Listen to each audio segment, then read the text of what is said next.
Okay everyone, we are going to change the valves from here, and this Assy, as they are completely shut, not working.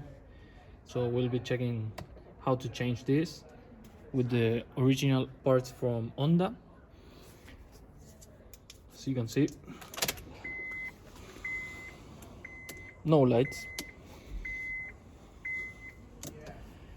and we'll be fixing that. First, remove the key, and you have to remove this plastic as it clips.